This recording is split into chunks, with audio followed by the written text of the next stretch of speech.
결국은 이런 모든 논의의 그런 종착역은 아마도 이제 조기 대선일 수밖에 없을 것 같고, 조기 대선의 전제라는 것은 헌재에서 파면 결정을 언제 하느냐에 이제 복속이 되는데, 지금 보니까 서두에 제가 소개해드린 것처럼 헌재가 이달 17일까지 일정을 잡지 않았다는 얘기는 늦어도 다음 주에는 선고가 이루어질 가능성이 높다, 이 얘기 아니겠습니까? 그렇죠. 네. 근데 이거는 뭐 3월 중순 예측된 거고 헌재 입장에서도 이 문제를 지금 사실 뭐 선관위 얘기하고 변론 재개해라 막 주진우 의원 막 뭐 난리치잖아요. 필요 없는 소리예요. 탄핵 하더라도 지금 미룰 만큼 미뤘고 마은혁 재판관조차도 변수가 안 돼요. 마은혁이 안 들어와도 돼. 어차피 안 들어오고 그 8명을 하기로 네. 각을 잡아놨어요. 그렇죠. 네. 근데 이 와중에 뭐 어떻게 시간 끌어보려고 하는 거고 이미 후보들이 제가 볼 때 헌재도 이런 감지를 한 것 같아요. 최근에 이제 좀 취재를 해보면 헌재도 국민의힘 너네도 동의하는구나. 왜? 물밑에서는 이미 달리고 있거든. 아니 그러니까 책 내고 뭐하고 다잖아 지금. 네. 공약 발표하고 비판하고. 아니 그러면 네. 윤석열이 돌아올 건데 뭐하러 달립니까 이렇게. 그러니까 네. 2차 계엄으로 죽으려고요? 못합니다. 이 사람들 다 죽었어. 네. 체포 명단 가만 둘 세웠습니다. 것 같아요. 지금 늘어납니다. 네. 책을 내. 그렇죠. 2권씩이나. 그렇죠. 사살조 1 원래 그랬잖아요. 얼마나 그랬으면 전화해가지고 한동훈 추가요. 군만두 추가요 하듯이 김문수 추가요. 홍준표 추가요. 다 오세훈 추가된다. 추가요. 네. 바로 2차 계엄 일어나요. 그럼. 그러니까 저는 그리고 사람들이 그런 말 하더라고요. 제 주변에도 이거를 아직도 염려하는 사람이 많아요. 혹시 돌아오면 어떡해? 돌아오면 어떡해? 제가 걱정하지 마라. 걱정하지 않아도 되는데 그 걱정이 2% 있는 건 알겠다. 돌아오면 어떻게 하는데 제가 돌아온다는 전제하 얘기를 해요. 돌아오면 다 죽는 거지 이제. 그렇지. 네, 정말로 물리적으로 윤석열은 죽을 수 있다 이제. 잘못하면 사람들 난동 이제 폭동 나는 거예요. 그럴 수 있죠. 네. 네. 실제로 내전으로 돌입하게 되거든요. 이거는. 그래서 정말 공화국이 가면 안 되지만 윤석열이 혹시 그런 선택을 한다면 저는 그렇게 생각해요. 돌아왔을 때 사람들은 또 저랑 상상력이 다른 게 저는 돌아오지 않을 거라고 생각하지만 돌아온다면 저는 2차 계엄이라 생각하거든. 돌아온다면. 그럴 것 같습니다. 솔직히. 네, 근데 냉정하게. 사람들은 돌아온다면 뭐 윤석열이 또 개헌 안 하고 어쩌고저쩌고 개헌이 아니라 2차 계엄 한다니까. 근데 아직도 못 믿더라고. 그렇죠. 그 말을. 아니 근데 그것은 이미 우리가 검찰 수사 기록으로 확인한 내용인 거죠. 그러니까 여인영의 메모를 통해서도 확인한 바에 따르면 실제로 12월 4일 새벽에 결심실에서 맞습니다. 네. 뭘 했겠어요. 여인영, 김용현, 윤석열 셋이 모여서 여기 박안수 정확히 그렇죠. 박안수. 박안수 전 계엄사령관. 그렇죠. 네. 그리고 나머지들은 다 나가 있어라라고 한 다음에 어떤 생각을 했겠습니까? 여기서 생각해봐. 우리가 그리고 그 자리에서 김용현이 노상원이랑 계속 소통을 세 차례나 했었다는 통화를 통화를 보도가 했다는 있었죠. 거잖아요. 네. 그러니까 무슨 얘기냐면 여차하면 한 번 더 해. 그죠? 여차하면 한 번 더 해서 우리가 확실하게 누를 수 있는 방법이 없는지 검토해봐. 이거 말고는 결심실에서 20-30분 동안 버티고 안 나올 이유가 없었던 거 아닙니까? 아니 새벽 01시 01분에 이미 계엄 해제 요구안이 결의가 됐어요. 통과가 된 거예요. 그러면 즉시 계엄을 해제를 해야 되는데 안 했잖아요. 새벽 4시가 넘도록. 그러면 그 사이에 뭔가를 끊임없이 그리고 출동 대기한 군인들이 국회 주변에 있었던 거잖아요. 여러 군데에. 서강대교 뒤편에도 있고 선착장에도 있고 뭐 이런 등등을 종합을 해보면 이거는 만약에 헌법재판소에서 기각이 된다. 그러면 그날로 계엄이에요. 그날로. 제가 보기에는. 그러니까 사람들이 이제 그러면 헌재 선고일이 언제냐 이런 궁금증을 가지고 계신데 중앙일보에 따르면 7일? 과거에 이제 전례에 비춰서 우리가 판단하는 네. 거 아니겠습니까? 노무현 전 대통령 탄핵 심판 때 선고일이 언제였냐? 2004년 5월 14일 금요일. 박근혜 전 대통령 때 언제였냐? 2017년 3월 10일 금요일. 네. 그러면 우리가 추론 가능한 거는 금요일일 가능성이 크다. 높죠. 이렇게 볼 수 있는 거 아니겠습니까 지금? 네. 그러니까 헌재 쪽에서도 아무래도 그러니까 금요일 날 잡는 거는 사실 이 탄핵 심판이 생각보다 부담스러워요. 네. 많이 부담스럽죠. 네. 부담스럽고 평일 같은 경우에는 예를 들면 지지자나 뭐 이런 사람들이 그러니까 출근하거나 다들 자기 일상생활 하고 있잖아요. 그러면 하다못해 당의 당직자들도 집합을 합니다 기본적으로. 네. 왜냐하면 청와대 있는 사람도 다 공무원이고 하니까. 근데 다음 날이 휴일로 넘어가잖아요. 일단은 이게 한번 스프레드 시키는 거예요. 그래서 중요한 기사는 일요일 날 발표하고 중요하지 않은 기사나 죽이고 싶은 기사는 금요일 날 발표하죠. 그러니까, 보통 네. 금요일 날 오후에. 그렇죠. 그렇게 네. 해주면 뭉치지 못하거든요. 근데 이 타이거 심판 같은 경우는 굳이 일요일 뭐 예를 들면 월요일이나 화요일에 할 그런 이유는 없는 거예요, 사실은. 그러니까 이제 이런 선고 일정을 미리 이제 예측을 했던 것인지 아니면 그랬는지 모르겠지만 이재명 대표가 오는 20일이죠. 그러니까 다음 주죠. 그죠? 그 3주 후라고 봐야겠죠. 그죠? 이런데 20일에 누굴 만나냐? 이재용 회장과 만납니다. 네. 이건 사실상 이재용 회장을 만난다는 거는 대선 일정 중에 하나라고 봄이 맞지 않습니까? 네. 저는 타당하다고 생각을 하는데 그러니까 20일이니까 그 전에는 탄핵 심판이 나오겠네요. 그렇죠. 그 전에 나와야 되는 거 아니겠습니까? 근데 어쨌든 저는 그 본격적인 대선 행보는 이미 시작되었고 이재명 대표가 최근에 보면 여러 언론 맞아요. SBS는 네. 하루에 2번씩이나 갔던데 네. 취재 편의점도 좀 나오시기 바랍니다. 그 질문한 기자도 아니 좀 나오시기 바랍니다. 예, 취재 편의점 꼭 부탁드리고. 네. 근데 이제 본격적인 행보를 시작을 하는 것이고, 그리고 또, 근데 또 이제 뭐, 중도 보수 노선을 표방을 했으니까 네. 문제가 없을지 모르겠지만, 과거에 보면 재벌총수 왜 만나냐, 뭐 이런 비판도 있었죠. 예전에. 예, 함직한데 지금까지는 뭐 그런 내용은 좀 안 나오는 것 같긴 해요. 그리고 노동계가 뭐 어떻게 나올지는 모르겠습니다만, 지금 기본소득보다는 그거 포기하더라도 지금 성장이 중요하다. 왜냐하면 대한민국 경제 상황이 매우 안 좋기 때문에 어떻게든 붐을 일으켜서 네. 성장을 통한 분배가 필요한 때가 아니냐라는 관점을 갖고 있기 때문에 이재용 회장을 만나서 어떤 얘기를 할지는 모르겠으나 어쨌든 첫 일정으로 재벌 총수 가운데는 이재용 회장을 제일 처음 만나는 거 아니에요? 아, 그런 걸로 네, 보입니다. 지금까지는 지금 없었던 것 상황적으로는. 같아요. 이후에 뭐 재벌 총수들 줄줄이 만나겠죠. 네. 네. 보니까 이제 어디를 가나 봤더니 서울 역삼동에 있는 사피 아카데미라는 데인데 여기가 네. 삼성전자하고 고용노동부가 같이 해가지고 그 청년들의 취업 지원을 한다거나 뭐 소프트웨어 교육을 위한 프로그램을 이제 개설했다는데 하필이면 또 고용노동부가 들어있어가지고 약간 이것도 약간 흥미롭게 보이긴 하더라고요. 그렇죠. 김문수 예, 장관님 예. 만나셔야죠. 그래서 고용노동부 사람이 나오냐 그랬더니 그런 부분에 대해서 민주당 측에서 아직 이렇게 예정된 바가 없다는 식으로 답변을 하긴 한 것 같던데 여하간 왜냐하면 반도체 특별법 문제가 사실은 중대하게 지금 붙어있기 때문에 이 문제에 대해서 지금 주춤하고 있지만 이재용 회장과 만난다는 얘기는 이런 부분들을 자기식으로 돌파를 할 수도 있다는 징표 아니겠습니까 이게? 저는 그러니까 삼성이 어쨌든 우리 시총 1위 기업이잖아요. 이걸 만나는 건 굉장히 상징적인 그게 있는 거예요. 그리고 이재명 대표의 이 행보는 정치적으로는 굉장히 발빠른 행보거든요. 원래 이게 사실 잘못 자칫해서 가면 벌써 대통령이야? 그렇지. 오해를 사기 쉽지. 네. 왜 벌써부터 재벌 만나? 음. 설사 그게 대통령 됐더라도 첫 행보가 그렇죠. 노동계를 네. 만나냐 재벌 만나냐에 따라서 그 정권에 시그널을 줄 수 있거든요. 오히려. 근데 그거를 지금 감수하고서라도 후보도 아닌데 지금 만나는 거잖아요. 근데 저는 이게 최근에 성장 문제도 있지만 AI.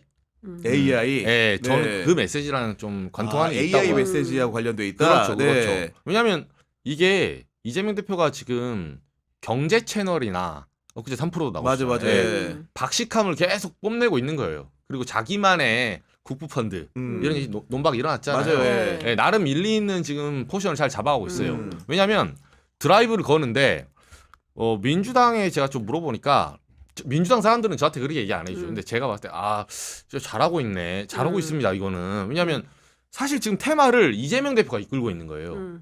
잘 주요 보시면. 주제어를 그죠? 네. 네. 내가 중도 보수다 하면 거기 막 이끌려가고 또 권성동 권영이 막 따라와 날파리 들어가가지고 엔비디아 AI 얘기하니까 또 확 달려가고. 예. 또 이쪽 얘기하면 이쪽 막 붙고 뭐 그게 엔비디아가 뭐 공유 재산이 많냐 안 많냐 또 붙고 있고 툭 던지면 탁 붙고 툭 던지면 탁 붙고 하잖아요. 근데 사실은 툭 던졌을 때 이게 뭐 매듭이 지어지는 문제가 아니에요. 당연하죠. 네, 네. 뭐 상속세 던지면 막 달라붙지만 저희 극우파로 간 국민의 입장에서는 두고 보자. 결국 끝말은 그거밖에 없어. 두고 보자. 네가 진짜 법안 발의한지 두고 보자. 씩씩거리면 가는 거예요. 근데 이재명 대표가 테마를 지금 주도하고 있다.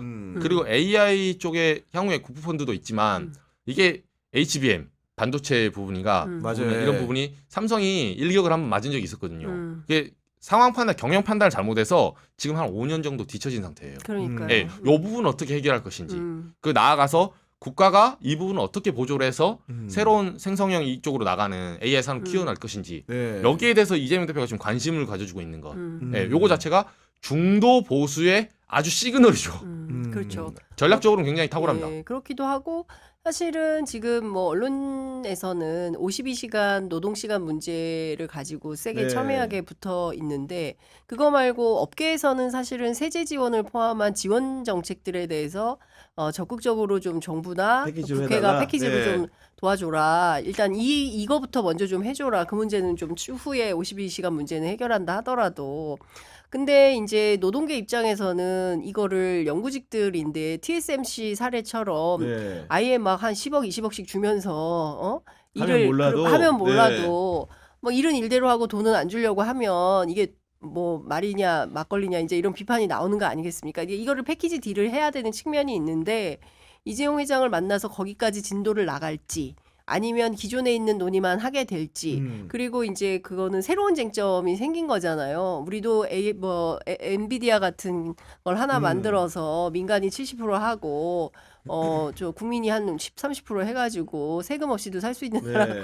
아니 저는 근데 그런 거 정치적 상상력으로 괜찮은 거 아닙니까? 제가 보기에는 그럼 한번 해봄직한 그러니까 상상력 미국식 아니에요? 모델에다가 중국식 모델을 접합한 게 아닌가 싶어요. 아. 왜냐하면 생성형 AI가 미중 최근에 합작이에요? 중국에서 이렇게 어떻게 보면 국가 중심으로 해가지고 잘 맞아요. 되다 보니까 네. 그런 부분들이 국가의 투자 형태로 치환을 해가지고 양자를 접합한 형태의 의견을 내놓았는데 그 부분이 이제 후자만 강조되는 그러니까 무슨 상황인 사회주의냐 거죠. 어쩌냐 네. 뭐 이렇게 막 표피적으로 주장을 하는데 저는 진지하게 생각해 볼 필요가 있는 것이 우리 반도체가 상당히 많이 지금 뒤처지고 있고 그만큼 중국 기업들이 따라잡아서 사실상 경쟁력을 많이 잃어가고 있다. 앞으로 우리 미래 먹거리는 뭘로 갈 거냐. 특히 이제 윤석열 정권에서 R&D 예산 대폭 삭감하면서 연구자들이 대거 뭐 미국으로 가거나 다른 네. 나라로 가버리고 실제로 국내로 연구자들이 없는 거 아닙니까? 이런 상황에서 그러면 어떻게 돌파할지에 대한 구체적인 로드맵을 차기 뭐 대통령을 하겠다는 사람이라면 기본적인 생각이 장착이 돼야 되는 것이죠. 그걸 가지고 이제 기업 총수를 만나서 어떤 해법이 있는지 논의를 하면 좋겠다라는 네. 생각은 좀 드는데 그리고 과거하고 다르게 저도 이거는 동의해요. 이재명 대표가 그 얘기를 했어요. 그 노동자를 탄압하고 뭐 노란봉투법 같은 거 안 만들고 이렇게 하면은 이게 대단히 후진적인 기업 형태다. 노동자를 파트너로 생각을 해서 서로 상생해서 기업도 발전하고 기업의 가치도 올라가고 노동자들의 삶의 질도 좋아지는 이런 방식으로 하는 게 21세기 기업 형태가 맞는 거지. 끊임없이 노동자들의 임금 따먹고 일만 죽도록 시키고 이런 걸로는 글로벌 국제기업으로 성장하기가 굉장히 어렵다. 저는 이거를 대한민국 기업들이 특히 언론사주들이 좀 잘 생각을 해야 되지 않을까라는 생각도 합니다. 삼부토건 얘기 좀 해보려고 그래요. 노컷뉴스 오늘 네. 단독 세게 썼던데 네, 어떤 내용이죠 이정주 기자?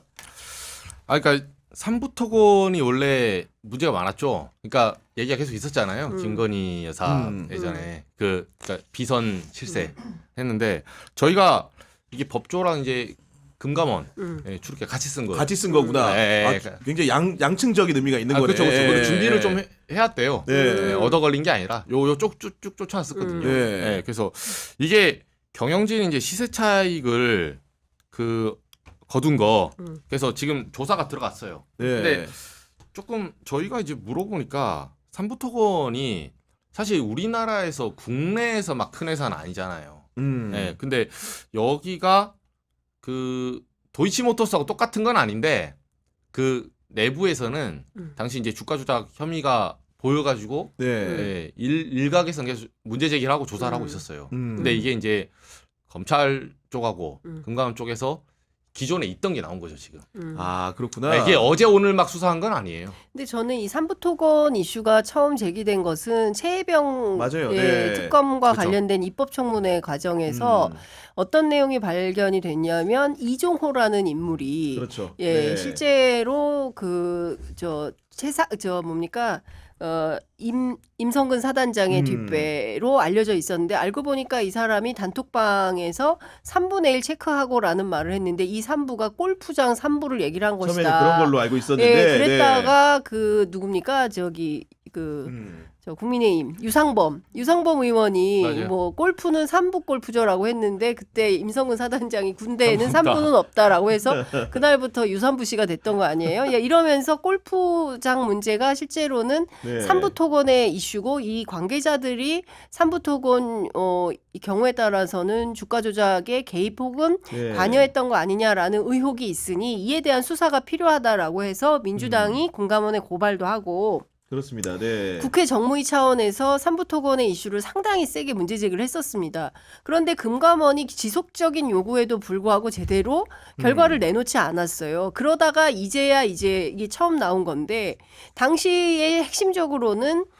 삼부토건이 국내적으로 그렇게 주목받는 건설 회사도 아닌데 우크라이나 재건 기업의 재건 사업에 재건 사업 명단에 네. 포함이 되고 당시에 윤석열 대통령 내외가 해외 순방 과정에 아무 예고 없이 우크라이나를 방문했는데 이때도 삼부토건 기업주가 포함이 돼 있어서 특히 이제 원희룡 장관이 수행하면서 동시에 같이 있었던 게 확인이 돼서 상당히 큰 논란이 돼. 삼부가 거기를 왜 가냐 이런 거였는데 그때부터 끊임없이 그 김건희 씨와 연관된 주가 조작 이슈가 커졌었던 네. 거예요. 근데 너무 뒤늦게 나온 거죠. 그런데 그 규모가 100억대다? 그 결과적으로 지금 주식을 보면 먹튀 가능성이 있는 거 아니겠습니까? 네. 당시에 주가 조작을 통해서 일정 정도의 금액을 확보를 하고 그 다음에 지금은 완벽하게 떨어진 상황이기 때문에 그때 삼부를 보고 우크라이나 재건 사업에 참여해서 뭔가 여기 주식이 뛰지 않을까라고 기대했던 개미 투자자들 같은 경우에는 손해보고 빠졌을 가능성이 있는 거잖아요. 그러니까 이것에 대해서는 보다 적극적인 수사가 네. 필요하고 그동안 그 수면 아래 가려져 있던 이종호 씨에 대한 수사도 본격적으로 진행이 되어야 한다라는 겁니다. 그러니까 이 사람이 다방면에서 일종의 브로커 역할 네. 같은 것들을 했던 사람인데 경찰 인사에도 개입한 걸로 보이는 단서가 나왔었죠. 여기 임성근 사단장도 마찬가지죠. 삼부토건도 마찬가지죠. 네. 도대체 도이치모터스 주가 조작 사건으로 인연이 맺어졌던 이 이종호와 김건희가 무슨 특수 관계길래 여기저기에 인사 개입하고 이런 게 가능했었는지 네. 철저한 조사가 필요한 겁니다. 그러니까 일단 노컷뉴스 보도만 액면 그대로 보면은 금감원에서 삼부토건 대주주 일가 그리고 경영진이 100억 원대 시세 차익을 거둔 정황을 포착했다 이렇게 나와 있기 때문에 아직 이제 권력과의 관계, 권력의 주변에 있는 사람들이 어떤 이해득실이 있는지에 대해서는 설명이 안 돼 있는데 그런 부분들을 밝히라고 수사기관이 존재하는 거겠죠, 그죠? 그렇죠. 네. 그렇죠. 근데 이게 주가를 보면 이게 지난달 24일에 이제 거래 정지됐어요. 지금 법정 그렇다면서 또, 예. 그러니까 지금 오묘한 시기에 나온 거고 제가 저희 기사에도 이제 저희 단독이니까 그 안에 그래프 이제 그려놨는데. 네. 들어가 보시면 알아요. 삼부토건 주가 들어가시면 이때 2023년 딱 그 여름 있죠. 맞아요. 요 시기에 5,000원 거의 최고가. 5,000원까지 거의 5배 가까이 올랐다는 거 아닙니까? 근데 거래량도 엄청 늘어요. 음. 거래량이 갑자기 여름부터 올리면서 이때가 아까 말한 그 우크라이나 재건 나올 때예요. 거래량이 확 솟으면서 쫙 올라갔다가 이게 원래는 그 전에 1,100원대였거든요. 5,100원 찍고 내려옵니다. 그래서 7월 달에 딱 찍고 내려오기 시작해서 쭉쭉 내려와서 작년, 그러니까 1년 전이죠. 2024년 1월에는 이게 한 2,800원 하네요. 2,800원 하다 또 우하향을 해요. 그래서 올해 말에, 그러니까 2024년 말, 네. 엊그제 작년 말에 보면 1,100원 밑으로 한 7,800원까지 내려가요. 그리고 올해 초에 잠깐 1,100원 다시 솟았다가 마지막 턴 거죠. 이 그래프 보면 그러니까 이게 네. 그 우리가 얘기했던 그 시점뿐만 아니고 그렇죠. 혹시나 그런 주가 조작 세력이 가담을 했다면은 네. 여러 국면에서 그렇죠. 또 털어먹을 수도 있다는 지금 네. 생각이 원래 나는 거 분할로 아닙니까, 지금? 털거든요, 네. 절대. 네. 한 해 번- 먹고 네. 나갔을 가능성이 굉장히 큰 거죠. 네. 아니 그러니까 이제 거래 정지가 됐다라는 거는 우리 그렇죠. 구독자 잘 모를 수 있으니까 어떤 상태입니까? 거래 정지다. 이거는 네. 이거 자체가 지금 주가 조작 이제 원래 주가 조작 문제도 있고 회사가 강제로 법정 관리 그러니까 법원에 삼부토건 명분으로는 경기 침체 요새 그러니까 PF 대출 소위 말해서 건설사가 안 좋아요. 안 좋다. 이걸 네. 핑계로 지금 경영난으로 해서 법정 관리 신청했거든요. 그렇게 하면서 법정 관리 신청하면 거래 정지 이걸 바로 신청을 해서 정지가 됐어요. 네. 왜냐하면 깡통이 됐으니까. 그렇지. 근데 사실 여기 경영진들은 그 전부터 알고 있었던 거죠. 이 주가가 쭉쭉 내려올 때도 본인들은 지금 이 시세 차익을 얻었다는 건 뭐냐면 법정 관리고 갈 거란 최선의 노력을 하지 않고 어느 시점에 갈 거라고 그 시점을 어느 정도 머릿속에 여기를 설정해놓고 움직였을 가능성이 높아요. 그리고 본인 주식 그 전에 차명 주식도 있고 떨구는 거죠. 아니 그리고 우크라이나 재건 사업에 결정적으로 뭐 사업을 뭐 수주했다. 뭐 이런 얘기가 한 마디도 없는 거 아닙니까 지금? 아니 그러니까 네, 그때 네. 왜 갔을까? 왜 간 거지? 우크라이나의 대통령 내외가 예고도 없이 왜 갔을까? 네. 그때 독일 방문인가 어디 갔다가 그러니까 유럽 방문 이후에 예고 없이 그냥 전격적으로 방문해서 우크라이나를 돌아봐서 다들 국민들이 깜짝 놀랐던 그런 일이 있었지 않습니까? 근데 그때 이제 삼부토건이 이슈가 됐던 거예요.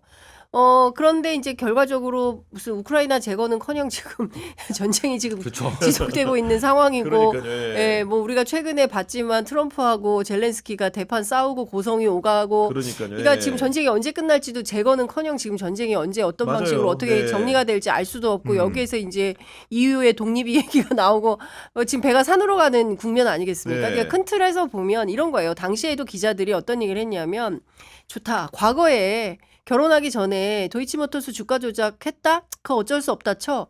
그런데 현직 대통령 신분인데 주가 조작이 진행이 됐다? 이건 참을 수 없지. 그래서 보수 언론의 젊은 기자들이 제일 못 견뎌하는 게 삼부토건 이슈라는 얘기가 있었어요. 그런데 그때도 말이 많았는데 제대로 조사나 수사가 이루어지지 않았고 네. 최혜병 특검 이슈가 터졌을 때도 그때 이종호 씨 얘기가 살짝 나왔다가 공수처에서 소환 조사 한번 제대로 하지 않고 한 번인가? 들어갔죠. 네. 그랬고 막상 김규현 변호사가 들어가서 삼부토건 이슈 뭐 이런 거 다 얘기했는데 알고 보니 이종호 변호인이 검사로 있었던 거 아닙니까? 그러니까 여기 굉장히 사연이 많은 이슈예요. 그래서 제가 보기에는 이 또한 그때 원포인트로 삼부토건만 가지고 민주당에서 원포인트로 특검하자 그랬죠, 원래. 상설특검을 제안하기도 했었습니다. 근데 그것도 지금 유야무야 말이 없는 상황이기 네. 때문에 제가 보기에는 정권이 바뀌면 그때부터는 정말 어마어마하게 진실규명을 해야 되는 의혹들이 너무 많다. 뭐 양평고속도로도 그렇지만 삼부토건도 그중에 중요한 핵심 사안 중에 하나로 꼽을 수밖에 없다 생각합니다. 아마 명태균 게이트도 그렇고 삼부토건도 그렇고 정권이 말기적 징후로 가고 있기 때문에 이게 나온 이런 거예요. 부분들을 지금 다 나오는 이제 거예요. 점검하고 처리하려는 제가 거 보면 아니겠습니까? 조금 있으면 네. 양평도로도 나옵니다. 이거. 예. 아니, 저는 그 여권 관계자한테 취재를 해보면 이런 얘기도 해요. 그 사람들이 이제 지금까지 있었던 일을 이제 퍼즐을 맞춰보잖아요. 그 한마디로 요약하면 김건희가 진짜 겁이 없어요. 예, 우리가 이럴 수 있겠다라는 시나리오는 쓰는데 설마 이렇게 하지 않을까? 이렇게 하지 않을까 하는데 지금 이 대통령 내외는 정말 겁이 없이 저지른다고 하더라고요. 그래서 사후적으로 퍼즐을 맞춰보잖아요.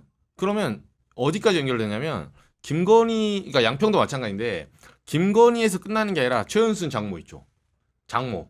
그리고 이미 기사 나왔으니까 그쪽 이제 최은순 씨가 오래전에 이제 김건희 아버지가 돌아가셨잖아요. 또 뭐 새아버지는 아니면 만나는 분이 계시거든. 요렇게 이어지는 그러니까 맞아요. 기자들은 취재해서 다 알아요. 저도 그분 한번 만나봤고 대선 때. 근데 요렇게 예전 로비를 하려면 그분한테 해야 돼. 최은순 장모가 만나시는 분을 만나서 그 할아버지한테 로비를 하면 들어갑니다. 실제로 제가 그 얘기를 들었어요.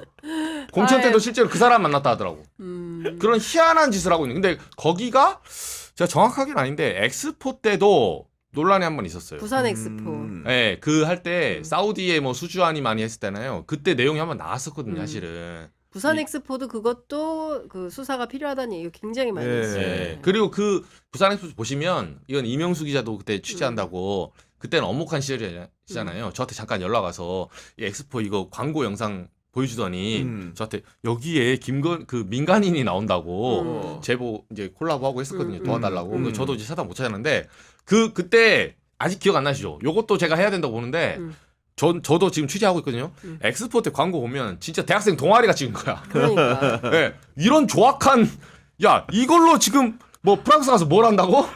그 가서 이거를 지금 PPT 한다고 정말 돈 꼬라박고 네. 말도 안 되는 것들이 있었거든요. 그러니까 생각나는 거라고는 그거밖에 없잖아요. 강남 스타일.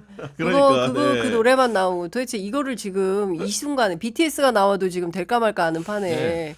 그런 비판이 있었죠. 참고로 그러니까 이런 부분들이 빠르게 종결될 수 형편없는 있는 날이 일들이 너무 오기를 많이 있었던 것 같아요. 기다리면서 오늘은 이만 네. 보내드리도록 하겠습니다. 알겠습니다.